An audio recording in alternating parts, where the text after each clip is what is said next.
Welcome to a periodic training offered by the Drug Policy Research and Advocacy Board to build the capacity of community to reach its goals.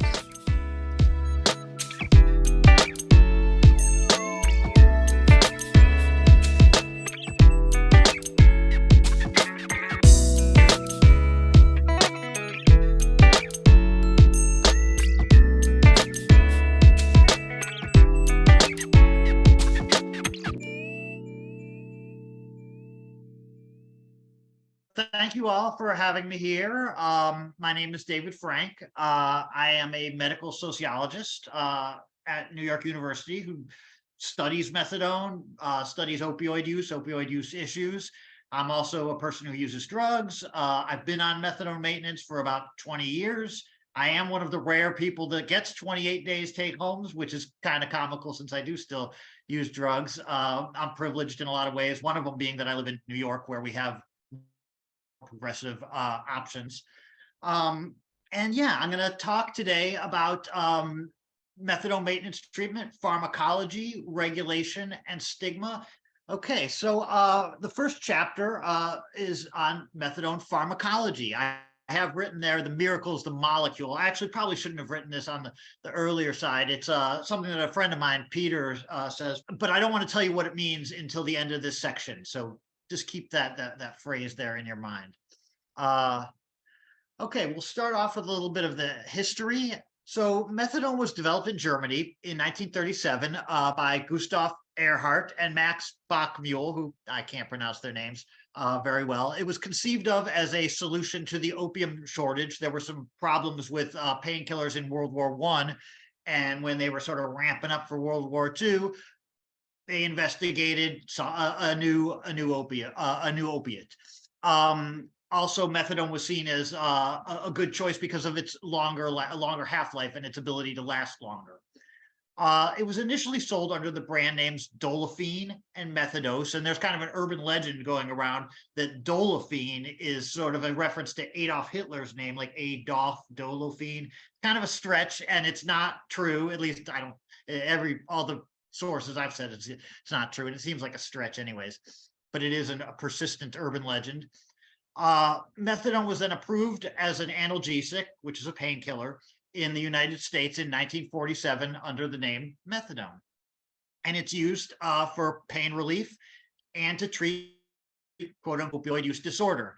And we'll see in the section on regulation that plays out differently, whether you're using it for pain relief or to treat opioid use disorder. There's an actual picture of the methadone molecule, so pretty cool if you're into those kind of things. I was actually thinking make a cool shirt. So methadone's pharmacological action, methadone is a synthetic opioid. That means it did not originate from the poppy plant like heroin does.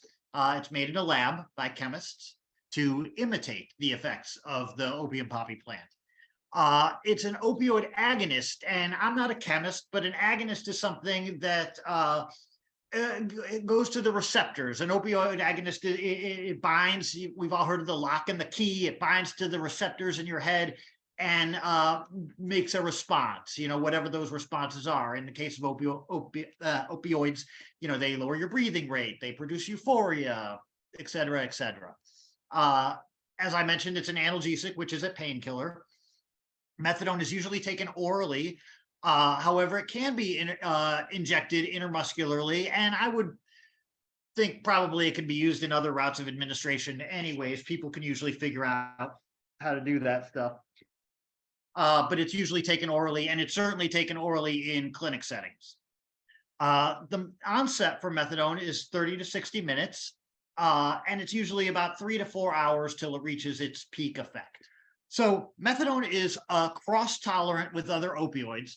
And what that basically means is they produce the same kind of effects. They can substitute for one another. So if you're taking Vicodin and you run out of Vicodin and you go into withdrawal and someone gives you Loratab or heroin or Oxycontin, it'll do the same kind of thing. They don't all have the same potency. They don't all have the exact same effects, but they could substitute for one another. And this is, of course, how methadone maintenance works. It substitutes for whatever other opioids you were taking, and it prevents you from getting withdrawal, cravings, whatnot.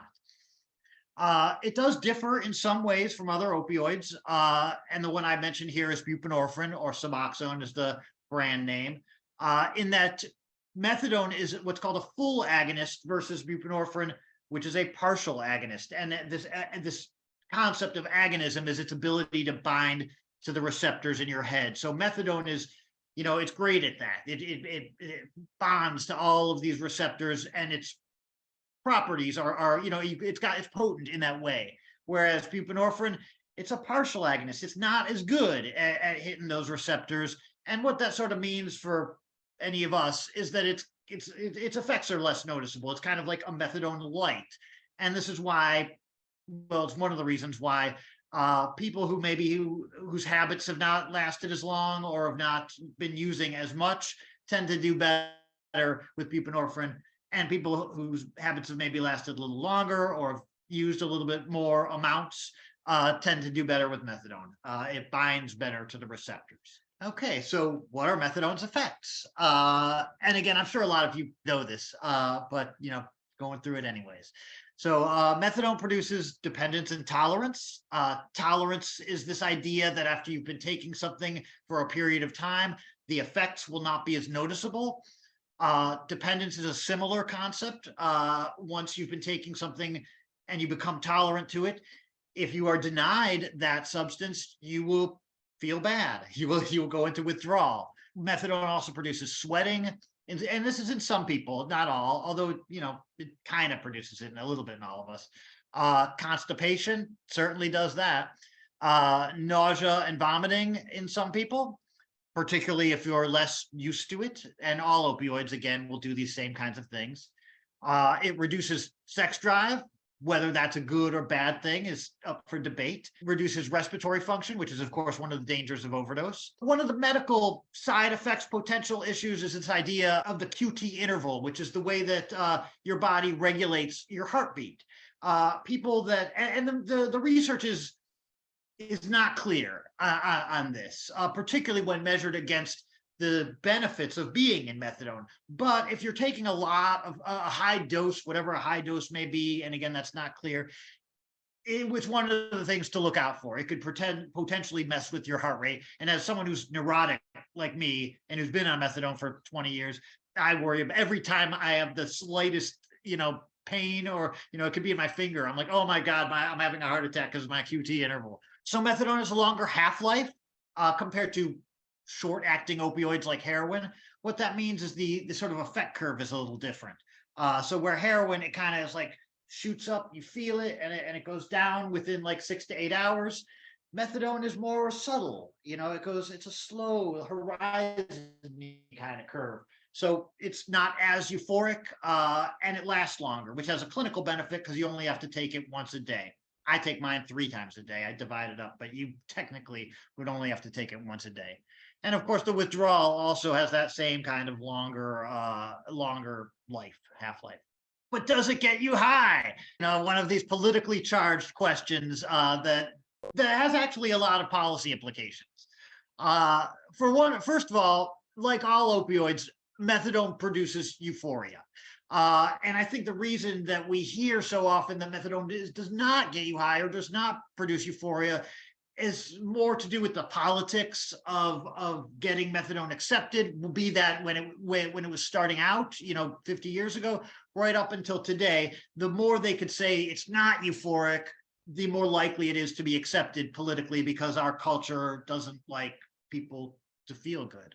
Like all opioids, that euphoria kind of could drop off a little over time. And I hear people often will say that this about methadone as a way of sort of saying that it doesn't produce euphoria. They'll be, well, yeah, in the beginning, okay, it produces euphoria, but that's only in the beginning. And I'm a little, I have a little bit of an issue with that, because heroin is the same thing. If you take heroin the same dose over time, the effects are also reduced. Now, I'm not saying methadone is as euphoric as heroin. It's not. It is bought and sold on the illicit market. If you go to the Reddit website, you will see people talking about how methadone is their drug of choice. Again, I feel my dose every day. What that means is a gray area. Do I feel it enough to where I would say it gets me high? I don't know. I will tell you this: if I'm not doing anything in the day, and I'm like, maybe I'll sleep in a little bit and I take some of my dose, I'll have the greatest nap on earth in the same kind of way that I do when I take heroin. They're more similar than they are dissimilar. I'm comfortable saying that. But it's a charged question, and it's an interesting question that I think it should be explored maybe a little bit more, because it's so, it speaks to these problems in our culture with euphoria, with pleasure. So what are the benefits of methadone in a treatment setting? And it has a lot of benefits. Methadone's been studied extensively since its inception, for 40, 50 years now. It's often called the gold standard of opioid use treatment. Because it's been studied so extensively. It's got demonstrated reduced rates of illegal or unwanted drug use, reduced rates of overdose in some studies by more than 50% across multiple populations and in different settings. It's great at reducing transmission of HIV and Hep C, reduces rates of arrest, mortality, whether by overdose or by any or all cause. Methadone is also associated with improved quality of life. People are better able to hold down a job. Yeah, and just generally improves people's stability. And this is whether they continue to use drugs, as most people do on methadone, or not. It has these effects. It's not like only the people that become abstinent experience these benefits. They're across the board. Okay. But why does it work? Another one of my politically charged questions. And it's a really interesting one. So the slide I just had, methadone does all these good things. And this is the miracle is in the molecule. Is the miracle in the molecule or not? And that idea is, does methadone work? Does it do these things because we're giving people opioids, people that are dependent on opioids, that we're giving them opioids, particularly in a safe, regulated, legal way? Or is it some kind of treatment for addiction? Is there something going on beyond substitution? I'm not going to give you the answer. I don't think we have an answer. My answer is it's mostly the miracle is in the molecule. I think I would have done pretty much this as well as I do on methadone if I were on heroin maintenance, or if heroin was simply legalized. And I think there's a sense amongst a lot of patients, I don't want to say most because I don't have any data to back this up, but that they feel that counseling, the things that we associate with treatment that are built up around the distribution of methadone in clinics, are oftentimes more barriers than they are treatment. And we kind of put on our game face when we're talking to a counselor, and it's more the idea of, I need to get past this person to get access to the methadone, which is in fact the treatment rather than treatment for addiction per se. But I don't think it's all black and white. And I think, there's a lot of diversity amongst methadone patients. Clearly, this has a lot of implications for the way we distribute methadone for the OTP system.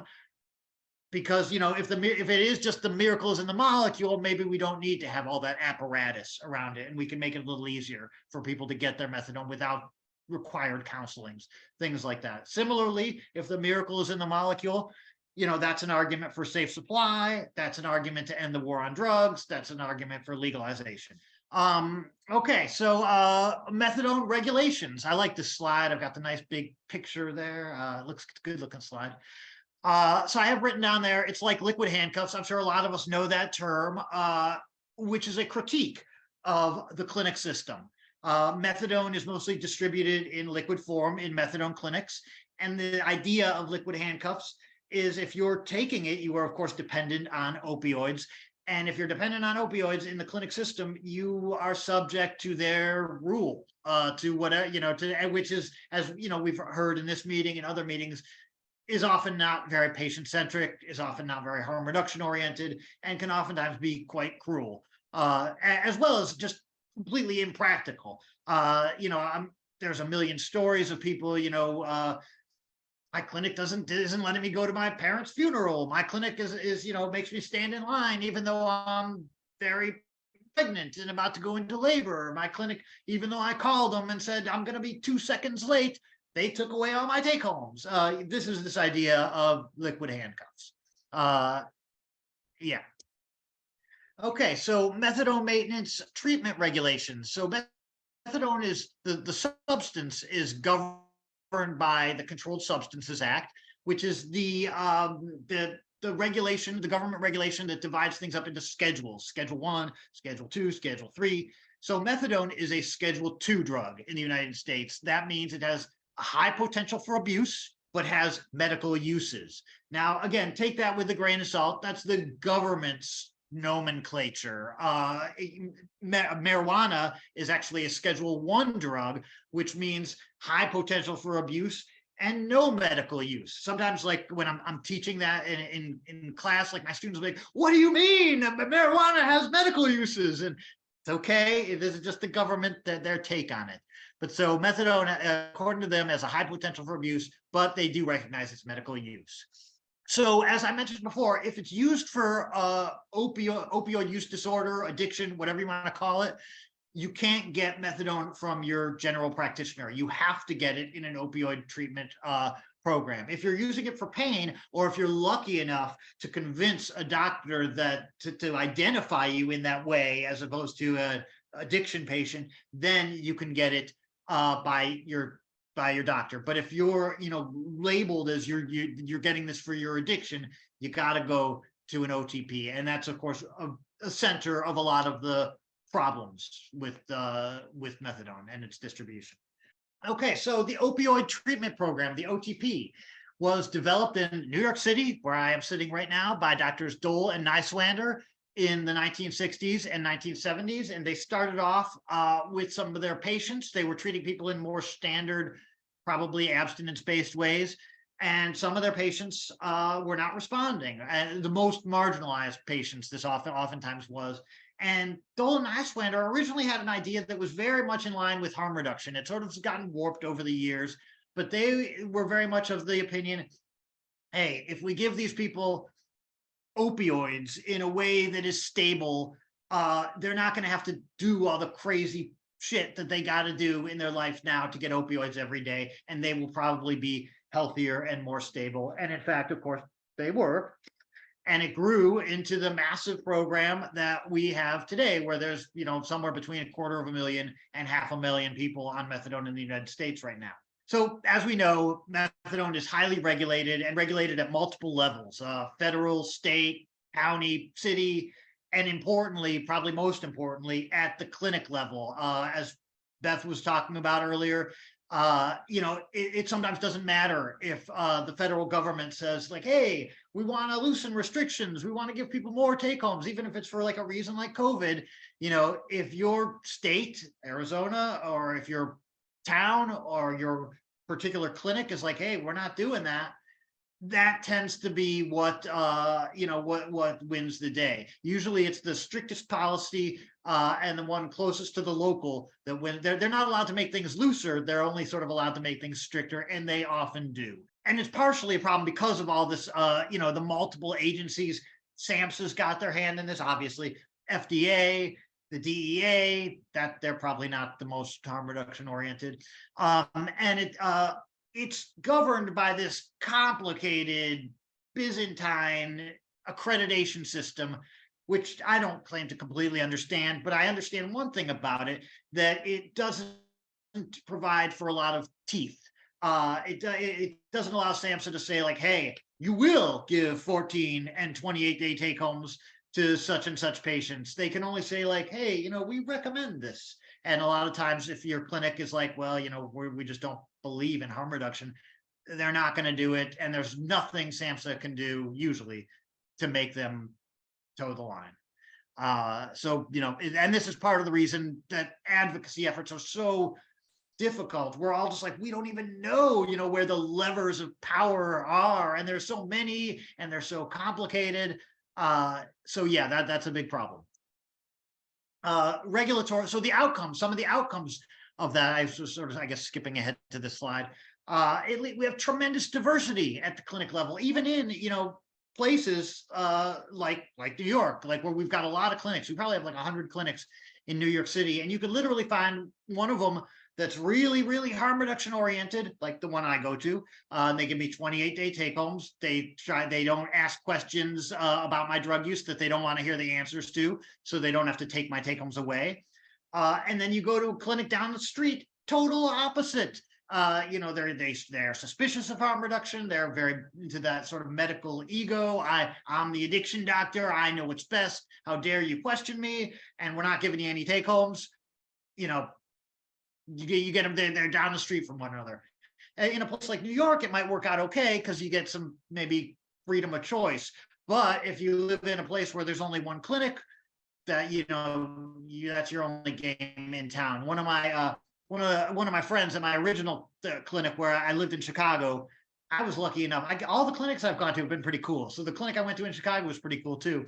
And this friend of mine went there. He ended up moving to Cape Cod. He had a lot of take homes in Chicago. Moves to Cape Cod. He drank and he smoked pot. He'd completely stopped using heroin, but he drank and he smoked pot. The clinic in Cape Cod would give him no take homes. They badgered him every day. They wanted him to go to 12-step meetings. He finally quit, and he was dead of a fentanyl overdose in a few weeks, months, something after that. So lots of diversity at the clinic level, and it allows these individual providers to exercise a great deal of autonomy over their clinic. And this is one case where autonomy is not a great thing. They have their little fiefdoms, and there's not much we could do about it. Well, I don't want to say that, but in the patient level, there's not much you could do about it. Another outcome of all this regulation, and I'm not sure if this is a direct result of the accreditation, but I put it on this slide, so bear with it. For the most part, the system is based on this model of addiction and recovery. Sometimes you'll hear recovery-based methadone maintenance, or they've got some other acronyms. It stresses abstinence as the primary outcome. It's sometimes addiction is seen as a disease. Sometimes it's seen as just a medical problem.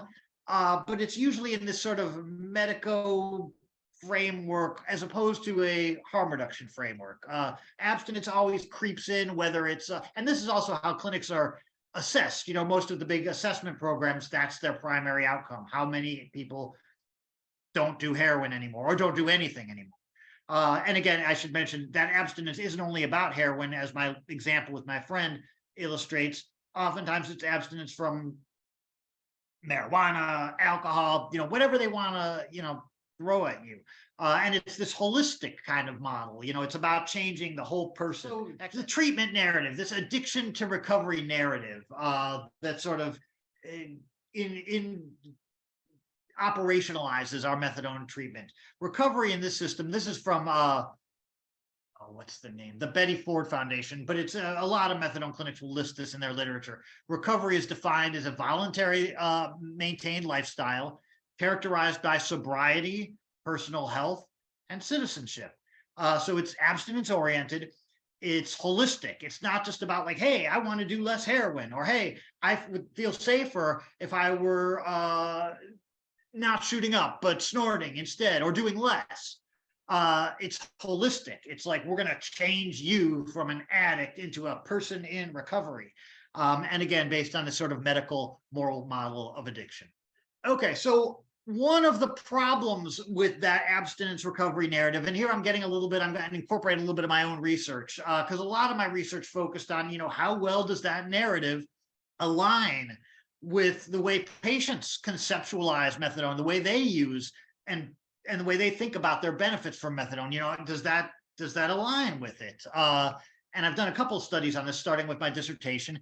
And the first thing is there's a lot of diversity amongst methadone patients, people on methadone. I talked to plenty of people that totally buy in, totally, I'm shooting for recovery, or I'm in recovery, I'm abstinent, I want to be abstinent, the whole kit and caboodle. And then there's a bunch of other people at the other end of the spectrum that are like, no, I'm not really into abstinence. I have to do this because it's just too difficult to be a criminalized drug user, and maybe I want to cut down my drug use. Maybe I don't even want to cut down my drug use, but I just want to sort of have a backup, have a safety net, something like that. And of course, everything in between. And of course, their own goals change over time. People don't always stay. They may be in the beginning, they're using it for abstinence, and then they decide a little later, hey, maybe I still do want to use a little bit, but I want to use in a way that is more stable, so I'm going to stay on methadone. So there's a lot of diversity. But that said, for the most part, this recovery narrative, this abstinence-based idea of methadone did not align with most of the people I talked to. And here I've got this nice little chart which explains why, and contrasts the patients with the providers.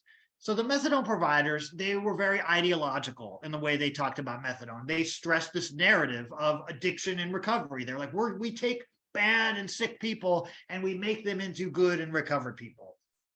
The patients that I spoke to, for the most part, they were more pragmatic. They would stress reducing or eliminating the difficulties of being a criminalized drug user. I don't want to be on the street every day. I don't want to spend all my time and money buying drugs. I just want this to be easier. For the providers, the harms of drug use are individually based. They are from addiction. They're symptoms of addiction. Whereas for the patients, the harms were linked to the lifestyle. They weren't just the pharmacology of drugs have caused me to steal money from my parents. It was intimately linked to the context of criminalization and stigmatization that drug use occurs within in the United States. The providers, abstinence was required. And again, not just from opioids, but from all drugs in most cases. Not always, but in most cases. Whereas most of the patients, abstinence was not their main thing. Again, some people it was. For the most part, it was stability. That was the main thing. They wanted to be stable. They didn't want to get arrested. They didn't want to overdose. They wanted a life. So the treatment from the providers, it was holistic behavioral modification. We want to change you from something into something else. The patients just wanted access to opioids as easily as they could get it. So this gives you a sharp contrast between provider and patient. So provider I spoke to said, you must be completely abstinent to receive any take-homes. And we are a 7-day program. Yes, that includes alcohol and marijuana too. I've seen a lot of bad things happen, and I do lean maybe a little bit more on the stricter rules than the patients would like.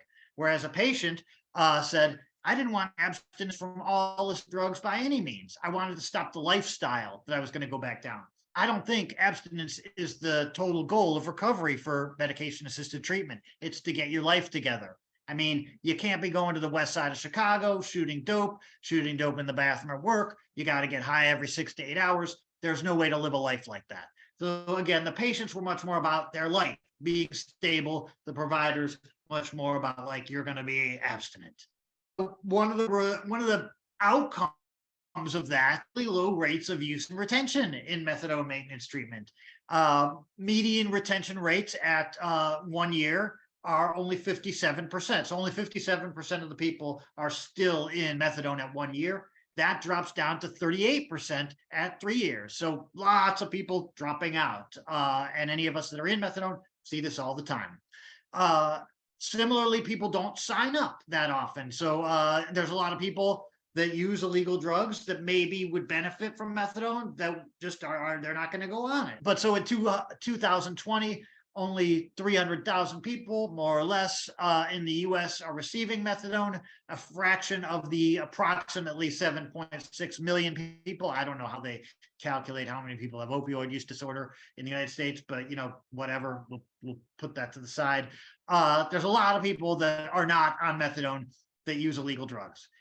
Whereas in Amsterdam and other countries that use lower threshold approaches to methadone, they have far better rates of use and retention. For example, 60 to 70% of people with opioid use disorder are in methadone in Amsterdam. So this is a quote that kind of illustrates that same thing, how this abstinence orientation can serve as a barrier to patients' goals of being more stable. So basically the idea is to get back to living your regular life, but in a way it kind of deters you from doing so sometimes, and especially at first. I had to go even on Saturdays. I mean, how the hell could I do a regular job like that? How could I get a 9-to-5 job? And of course, how can you get a 9-to-5 job if you've got to go to a clinic every day, stand in a long line? You don't know how long you got to be in that line. They might call you out of that line to, they're like, David, your counselor needs to talk to you. And you're like, so yeah, and then at the same time they'll be like, so do you have a job? It's it's catch-22 in every sense, and it's a barrier to treatment initiation and retention. So this person I was speaking to has never been on methadone. he says that's going to be the number one reason people don't want to get on methadone. You got to go stand there in line in the morning, wait to get dosed. It just sounds like a real pain. I lived in Pennsylvania, and at the worst time, I would have jumped on treatment in a second, but that would have meant I would have to drive up there every day. It was 2 hours each way. And I sometimes I'm like, maybe I shouldn't use that quote because people could use that as the excuse. Well, if the clinic were closer, but even if the clinic's, a half hour or 10 minutes away, if you got to go somewhere every day, forget it. And we'll go back to how that plays out in the third section on self-stigmatization. But, nobody could do that. Nobody could go somewhere every morning, every day. Nobody. And as we were talking about earlier, the regulations have changed. They loosened up. When COVID hit, they didn't want people bunching up, standing in these lines, in these enclosed places. I have to think it was probably the treatment providers they were concerned about more than us, the people on methadone, but whatever, we'll take it. They extended the take homes. If you were quote unquote stable, even if you use drugs, give them 28 days. If you're less stable, give them 14 days. That sounded pretty good, certainly to us. I was getting 28 days and, I feel guilty about that, but it sounded good to everyone else. And I wanted to see them get, that too. So I was happy. But as Beth's article showed us, a lot of clinics, most clinics in some places just didn't do it. And I've talked to plenty of treatment providers that were just like, oh, well, diversion, overdose, we can't do this, what's going to happen? And they just didn't do it. And it goes, they have the autonomy to do it, to not do it in this case. That said, it provided a lot of cool opportunities for research because it gave us this kind of natural experiment for the places that did do it. We could then study, hey, what happens to people that weren't getting any take homes who suddenly get 14 or 28? How does that change your life? And it changed their life dramatically. People, I was part of one of the studies on this. There's been a few of them. People would say, hey, I can now get my kids off to school in the morning. I can now make it to my job without having to lie to my employer about why I'm sometimes late. I feel better about myself. I could have a morning to myself. I could stay in bed if I want. All the wonderful things and all the bad things didn't happen. Overdose rates for the most did not go up. There's a little bit of mixed data on that, but for the most part, overdoses did not go up at all. Diversion's a whole thing in and of itself. I personally think diversion is harm reduction. It's a good thing, not a bad thing. But it didn't go up, so we were able to satisfy the fears and concerns of treatment providers, and we're able to get out some citable studies about that we can, will help us politically. But unfortunately, for people in Arizona, that don't mean much when they're still going every day through. Okay, so the last section is on self-stigma. This is the section I'm probably the least prepared on, but it's also the one I think is the most interesting. So I'll do my best. So self-stigma is, as the name would suggest, when you internalize a narrative, oftentimes of deviance, and you sort of you stigmatize yourself. You internalize this narrative that's bad about whatever. It could be a racial group, an ethnic group, people that use drugs. It could be anything. But you start to think, you adopt the dominant negative narrative about yourself, and you stigmatize yourself. It's very common amongst people in methadone maintenance treatment. I can't tell you how many times I've been interviewing people who tell me about some horrifying thing that happens in the clinic, some egregious way that they're treated.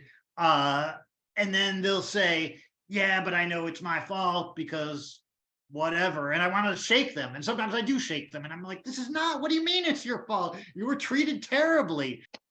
So we're going to talk a little bit about why I think self-stigma is such a big thing in methadone. Hold on one second. Yeah, people that, even they'll lose all their take homes.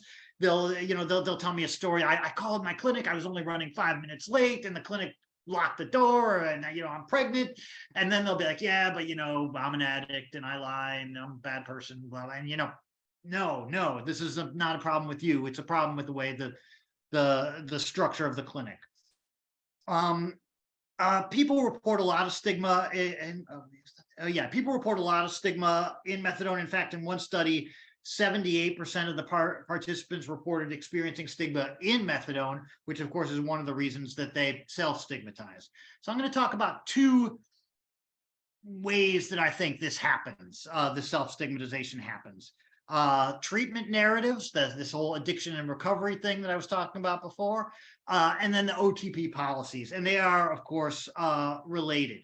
So first, we'll talk about the treatment narrative. So what I'm talking about here is the way these programs are conceptualized as addiction treatment programs that are designed to get addicts to become abstinence-based recovery. So I was talking before, in my slides before, talked about how that was misaligned with a lot of people who are using methadone for more pragmatic reasons, harm reduction, whatever we want to say. It doesn't align with a lot of the ways people are actually using and benefiting from methadone. So they are being measured by this metric that is not really aligned with their actual needs and goals. And they are, of course, measuring themselves with that metric. And it eventually kind of sinks in to where, you know, it's from authority figures, it's from doctors, and they start to think, hey, you know, maybe it's my fault that I'm not meeting these standards that are constantly being pushed on me at every sort of place in the treatment program, even though that's, you know, probably not the case. It's probably the setting rather than themselves. It seeps in after a while. Self-stigma is associated with psychological distress, decreased social functioning, impaired quality of life among people in methadone, negative feelings about treatment, greater likelihood of leaving treatment. So associated with all these kinds of negative things, and it's not surprising. So this is these quotes kind of illustrate how it happens. So for example, this person says, well, what I would do is I would use it being methadone. I would, oh no, Suboxone in this case, but same difference. I would use it as a crutch. Like if I didn't have anything, if I didn't have any other drugs, I would have my Suboxone to take so that I wouldn't be sick. So I'd always have that as a crutch. You know what I mean? And they're using this word crutch like it's a bad thing. Like I you know, I'm not doing it right. I'm just using it as a crutch. I'm just using it when I don't have any other drugs. Like that is harm reduction. They're not doing anything wrong. They are benefiting from their Suboxone by using it as a quote unquote crutch. Like, and using a crutch, that, you know, that's good. Give me all the crutches I can have. And I'm always wince when I hear people talk about it in that way, the self-stigmatizing, you know, I'm not doing it right. And the same kind of, I mean, this one's almost even worse because the effects can be so much worse. This person says, I feel weird going a block away from my program to get fentanyl test strips. I know exactly where to get them, but I feel almost bad to get them because it's a block away from where I was getting treatment. So here again, you know, according to the harm reduction narrative, there's nothing wrong with being on methadone and using other drugs, and particularly if you're doing it in a safer way by getting fentanyl test strips. But the narrative that clashes with this addiction recovery narrative, and it produces this self-stigma in people. And, you know, you can imagine probably sometimes this person does not go get the fentanyl test strips. The self-stigma wins. And they're like, you know, they try to reach these unreachable standards that are not even, you know, well aligned with the treatment. And, you know, that's bad if they don't get the fentanyl test strips. Oh yeah, so I mean, even I always think about the word relapse too. It's a similar kind of part of this addiction recovery narrative. It doesn't really align with harm reduction.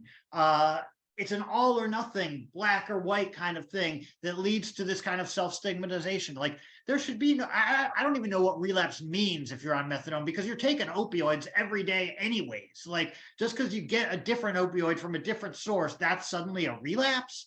So I've never really got that. But another downside of it is, since it is all or nothing, and since people do use those concepts to understand their treatment, you know, it leads to binging. If they're, you know, if they're like, well, you know, I relapsed, so I might as well just, you know, go shoot crystal meth into my eyes for the next week. You know, there's no sense of like, I can just, you know, do a little bit of drugs or in a safer way. You know, it's always got to be black or white according to this addiction recovery narrative.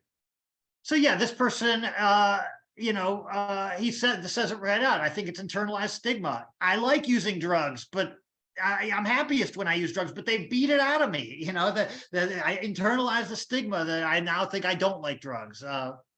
That's problematic. Oh, okay. This is my sociological slide. Sociologists like me love to talk about how narratives focus on the individual as opposed to the structure. You could see this in all kinds of deviance groups. The way we talk about like Black crime or any kind of minority crime without talking about like racist policing or class and race issues. They want to make it's about the individual. This is how the methadone system works. So this person says, I have to go 6 days a week right now until I earn my take homes, but I'm lazy. I don't want to get up, or if I have the money, I'll buy the dope. And I'm like, oh, I'm not going to go to the program today, but I should go every day. This person thinks they're lazy because they can't make it somewhere every single day at like 6:30 in the morning. Just that ain't lazy. Nobody could do that. And it's a problem with the system, not the individual. But the whole narrative is about the individual, so they blame themselves. It's like, oh, I'm lazy. I can't. Show me somebody that could be somewhere. I don't care if it's the most richest, most successful lawyer. Nobody's getting somewhere every day at 6:30 in the morning, particularly when you're treated the way you are in methadone clinics. And it don't mean you're lazy, but we hear it all the time. Cool. So here's just a slide of how that, of how this works. The addiction, we got this addiction recovery narrative. It's about behavioral modification. It's about changing you. It's not about protecting you. It's about changing you. And therefore we get abstinence only, restrictive take homes, punitive counseling. This guy is in charge of your life. Counseling, you got to put on the game face. All of your privileges are tied to your ability to convince your counselor or the system as a whole that you are buying into the narrative. So there's this very pragmatic reason that we have to almost adopt. It becomes like a real gray area whether you're actually believing the narrative about you or whether you're just reproducing it for the system. And sometimes those lines get crossed. So I think that's beyond just the narrative of addiction recovery. It's the policies that force us to do that. We get drug tested every month. And it's tied to whether we'll get, take homes or not. And that, as people have talked about, is tied to your whole life, So yeah, it seeps in after a while. And you begin to just stigmatize yourself and think, it's yourself, but it ain't, it's the system. Thank you.